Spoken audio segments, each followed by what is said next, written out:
और पीडीए की अवैचारिक क्रांति एक आंदोलन है और आंदोलन एक ऐसे आग के शोले के समान रूप धारण करेगा कि भारतीय जनता पार्टी जो बैसाखी पर चल रही है दिल्ली में, उनको बैसाखी भी नसीब नहीं होगी। और जिस तरह से बिहार में पीडीए अपना जलवा दिखाए अखिलेश यादव जी, इस पे क्या कहना चाहेंगे सर? देखिए, पीडीए के उत्थान के लिए भारत का एक संविधान बना और भारत के संविधान में सभी शोषित, वंचित, पीड़ित समाज के लोग भी उन्नति के मार्ग पर जाए।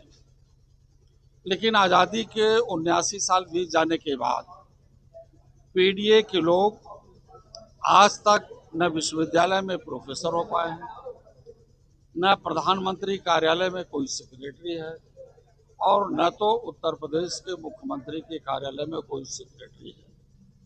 तो पीडीए के लोगों के साथ भारतीय जनता पार्टी ने झूठ बोल करके, गुमराह करके उन्हें अपने झांसे में ला करके सत्ता पर आसीन हो गई और सत्ता पर आसीन होने के बाद जो ओबीसी, एससी, एसटी का आरक्षण है आदिवासी समाज का, उसके अंदर खाने में बहुत बड़ी धोखाधड़ी किया, इनको नौकरियों से वंचित किया। इसलिए पीडीए के लोग अब केवल बिहार में ही नहीं, पूरे देश की राजनीति में वो अपने हक और अधिकार को प्राप्त करने के लिए पीडीए के मंच के माध्यम से उत्तर प्रदेश की राजनीति में आदरणीय अखिलेश यादव के साथ जुड़ करके उनकी विचारधारा जो संविधान को बचाने की है, लोकतंत्र की हत्या करने वालों के खिलाफ है और शोषित, वंचित, पीड़ित लोगों को आरक्षण मिल सके, उस मुहिम में सभी पीडीए के लोग शामिल हैं। वोट अधिकार यात्रा का जो चिंगारी बिहार में चली है, क्या उत्तर प्रदेश में वह चिंगारी भड़की तो क्या होगा? ये चिंगारी एक बहुत बड़ा रूप लेगी, क्योंकि ये जो लोकतंत्र में चोरी नहीं, वोटों की डकैती डाल रहे हैं, ये पीडीए की वैचारिक क्रांति चल चुकी है और पीडीए की अवैचारिक क्रांति एक आंदोलन है और आंदोलन एक ऐसे आग के शोले के समान रूप धारण करेगा कि भारतीय जनता पार्टी जो बैसाखी पर चल रही है दिल्ली में, उनको बैसाखी भी नसीब नहीं होगी। आपके सरकार आएगी तो क्या मंडल कमीशन का जो कमीशन था जो उसको लागू करेंगे? 100% इसी पर हमारे देश के नेता आदरणीय मुलायम सिंह यादव जी, लालू प्रसाद यादव जी, रामविलास पासवान जी, राम पूजन पटेल जी, तमाम बीपी मंडल के माध्यम से मंडल कमीशन के आयोग को लागू कराने में कामयाब रहे। देश में उन लोगों के अधिकारों को जो आज़ादी के कई वर्षों के बाद तक नहीं मिला। उत्तर प्रदेश की राजनीति में मंडल कमीशन चलेगा, मंडल के लोगों को पिछाड़ा गया। ऐसे लोगों के अधिकारों को लेकर के मंडल कमीशन, चूँकि हम में 100 में 27% आरक्षण है, ये हमारा आरक्षण आगे और बढ़ना चाहिए, क्योंकि आबादी के हिसाब से हमारी जनसंख्या 60% होती है पिछड़ों की। तो इस प्रकार से इसी प्रकार का आरक्षण होना चाहिए। सड़क से लेकर के सदन तक माननीय अखिलेश यादव जी वोट चोर, गद्दी छोड़ का नारा जो दिए और राहुल गांधी इस पे बिहार में आकर के जिस तरह से लहर को सुनामी में बदल दिया, इस पे आप क्या कहना चाहेंगे? मैं आपके चैनल के माध्यम से मैं आपका बहुत बहुत धन्यवाद देता हूं और ये तो बहुत खुशी की बात है। वोट चोर अगर हमारे देश में, इनको पाकिस्तान से लड़ना चाहिए, चीन से लड़ना चाहिए। ये तो अपने एक एक जनता के कार्यकर्ताओं और नौजवानों और माता बहनों से लड़ रहे हैं। हमारे उत्तर प्रदेश के यशस्वी माननीय श्री अखिलेश यादव जी ने जो भूचाल लाए हैं, सच्चे संविधान को कलम के ताकत के बलबूते पे और आदरणीय तेजस्वी यादव, आदरणीय राहुल गांधी जी ने जो चोर गद्दी छोड़ ये जो नारा दिया गया है, ये जान लीजिए कि यही नारा मोदी जी प्रधानमंत्री जो हमारे देश के बोलते हैं कि मैं गरीब घर से आया हूं और मैं देश के लिए विकास के रूप में सोचता हूं। आज तक ये लोगों ने कोई विकास ले नहीं आया। हाँ, विकास ये लेकर आए, हमारे आपस में आधार कार्ड और वोटर लिस्ट से मृत्यु घोषित कर दिए। हमें जबरन हमें मारा जा रहा है। और मैं धन्यवाद देता हूं राहुल गांधी जी का, जो वोटर लिस्ट निकालकर उन लोगों को जीवित किया कि अभी हमारे देश में इस तरह का भी घटिया काम हो रहा है। और हम तो बहुत ये शर्मनाक घटना है। ऐसे प्रधानमंत्री सोच सकता है और आयोग चुनाव, इन लोगों को तो बहिष्कार कर देना चाहिए। नरेंद्र मोदी जी तो झूठ बोल करके बहुत सारे वादा किए थे कि आपके खाते में 15 लाख रुपया भेजेंगे, 2 करोड़ नौकरियां प्रतिवर्ष हम देंगे। क्या आपको मिला? देखिए न, ये जो वादा लेकर आए ये सब काला धन और झूठा सुशासन था, झूठा वादा था।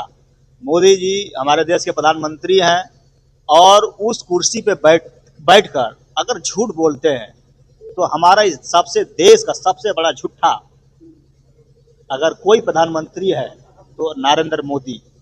अगर जो ये विकास लेकर आए, हमें आप जिता दीजिए, हमें प्रधानमंत्री बना दीजिए, मैं आपके 15 लाख खाते में डाल दूंगा। उन्होंने जीएसटी लेकर आया, काला धन कहा मैंने वापस कर दूंगा, कहाँ कर पाए वो, और धनपतियों को और बड़ा कर दिए। गरीब तो मर गए बेचारे, कहाँ उठ पाए। आपने कहा कि मैं विकास लेकर आऊंगा, नौजवानों को नौकरी दूंगा, कहाँ नौकरी दिए। जो 2012 और 2017 में समाजवादी पार्टी ने विकास लेकर आया था, आज वही विकास का वह फीता काट रहे हैं। नया काम हमें बता दीजिए। आज तक एक नया काम नहीं किए। और हाँ, हिंदू मुस्लिम सिख ईसाई में लड़ाकर ये अलग अलग खटिया को बड़ा कर दिए। अच्छा, 1 मिनट रुकिए। क्या सर, जिस तरह से नरेंद्र मोदी जितना काम किए हैं, क्या उतना अखिलेश यादव कर पाए हैं? नरेंद्र मोदी जी काम क्या किए, मैं ये पूछना चाहता हूँ। जो उत्तर प्रदेश में आप विकास देख रहे हैं वो माननीय अखिलेश यादव जी द्वारा हुआ है जब वो मुख्यमंत्री के रूप में थे। 2012 से 17 में आप देख लीजिए, लखनऊ में ऐसा कोई भी काम नहीं हुआ। एक्सप्रेसवे से लेके आप लोहिया पार्क देख लीजिए, जनरेशन मिस पार्क देख लीजिए, गोमती रिवर फ्रंट देख लीजिए, क्या काम नहीं कराया था।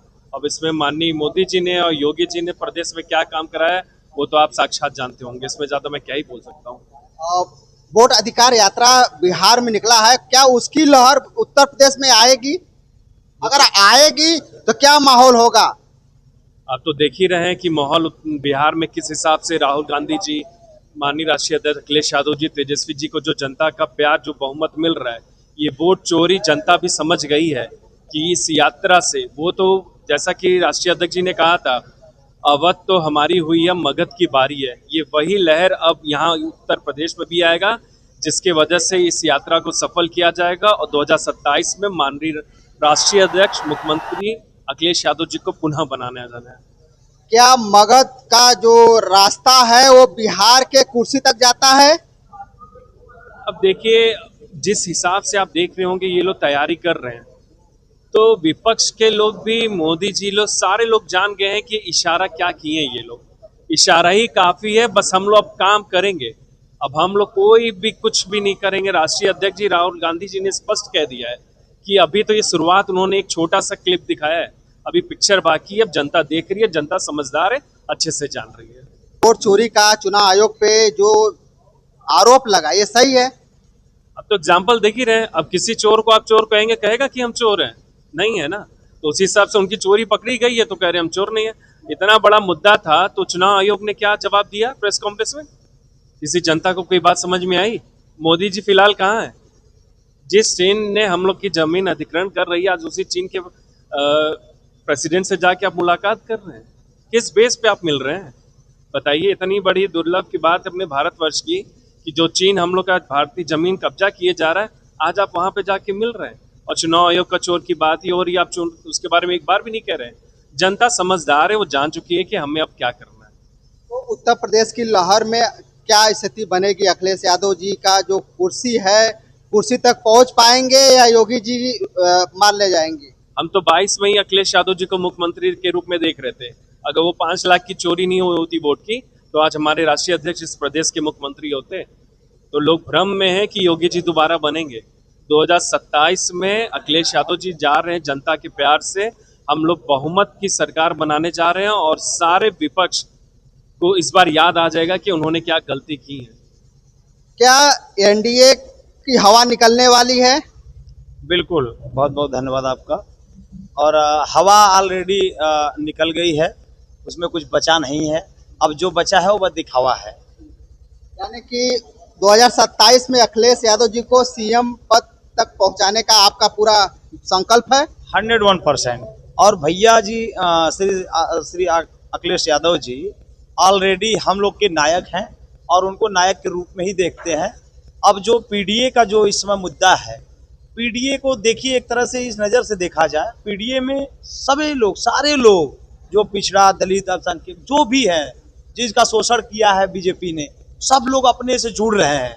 अब उनको हम लोग तेजी से जोड़ने का काम कर रहे हैं और एकजुट होकर और माननीय अखिलेश यादव को मुख्यमंत्री बनाने का काम करेंगे 27 में। और लास्ट सवाल सर आपसे हमारी है, संविधान खतरे में है, क्या पीडीए ये बात को जान रहा है या समझ रहा है?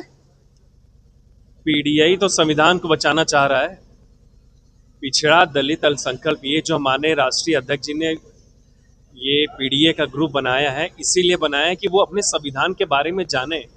अगर भारतीय जनता पार्टी इस देश में सिर्फ और सिर्फ संविधान खत्म करने पे तुली है जो बाबा साहब ने बनाया था, तो इसीलिए माननीय राष्ट्रीय अध्यक्ष जी ने मुहिम पीडीए का चलाया था, जिसके अंतर्गत जितने भी पिछड़े, दलित, अल्पसंख्यक लोग हैं, उनके साफ साफ उनको ये बताया जा रहा है कि आपके संविधान खतरे में, संविधान क्या है उस बारे में आप जाने, क्योंकि वो आपका हक है। तो ऑब्वियस सी बात है कि पीडीए है तो संविधान है। धन्यवाद। अभी बातें हो रही थी समाजवादी पार्टी के बड़े कद्दावर नेताओं से, आप इनके विचारों को कैसे देखते हैं? इस वीडियो को ज़्यादा से ज़्यादा शेयर कीजिएगा, सब्सक्राइब कीजिएगा। फिर मिलेंगे नए वीडियो के साथ, तब तक के लिए नमस्कार।